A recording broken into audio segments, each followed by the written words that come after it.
situation in Ukraine? It's very interesting. We have the Ukrainian people who want and have independence, and we also have a pro-Russian separatist movement also in the country being supported by Russia right now. What do we need to know about what's happening in Ukraine currently? Well, the situation in Ukraine, we have to go back a year ago or so. If you recall, at that time, the president of Ukraine wanted to have a deal with the European Union, economic deal, and Putin opposed that and says, listen, I have a better deal for you. And so he switched, and it turned bad. And Yanukovych, the president, had to leave after major protest, and after he ordered the killing of 100 innocent people. And in the meantime, Russia took by force Crimea, which belonged to Ukraine. Ukrainians voted for a new president, then a new government. But the pro-Russian forces in Russia started to say, well, with the propaganda that happened, they don't want us. This is a bunch of fanatics, Ukrainians from the West. What about us, Russian-speaking folks from the East? And that's where things started to go back, and Donetsk and Far East, war just started to happen. It's a full-out war. Would you call it a war that's going on? Yeah, if you talk to any Ukrainians in Ukraine, they are at war. And why they are at war? It's because there's conscription. Young Ukrainian men and women are forced to enroll.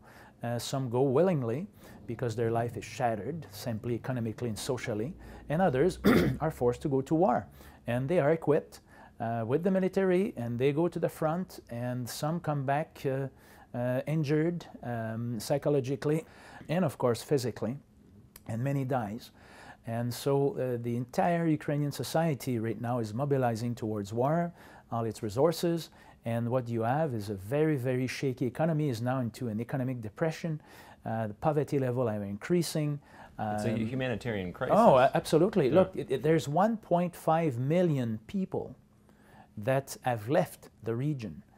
And there's a lot of people that are being assassinated. As soon as you oppose the regime, especially if you belong to the Catholic Church or non-Moscow Patriarchate Church, you better leave the region. There are different types of Christians in Ukraine, obviously. Yeah. A small minority of them are Ukrainian Greek Catholics. Yes. But they have a very pronounced voice. They're a strong community, obviously. They come from a history of persecution and yes. war and violence against them. But what's the situation for them and for the other Christians in Ukraine right now? Quite the contrary of some people might say, the churches in Ukraine under a specific council have great dialogue and they work together. What's happening is more from the Moscow Patriarchate, that at each occasion, following Putin lead, wondering if the script is not written by Putin himself, are trying to create tensions and dissension between the Moscow Patriarchate that is present in Ukraine, the Kiev Patriarchate of the Orthodox Church, and the Greek Catholic Church. By the way, all those churches have the same root. When you look at Ukraine, you say that there's a bigger battle being waged between Russia in the East and the Western world. There's bigger ideologies at play. You know, Russia has the right to be different. Russia has the right to develop a different type of approach than us in a Western society. It would be very arrogant of our part to believe that there's only the Western approach. Right. Where it creates a problem is when they are preventing other countries, neighboring countries, from becoming themselves.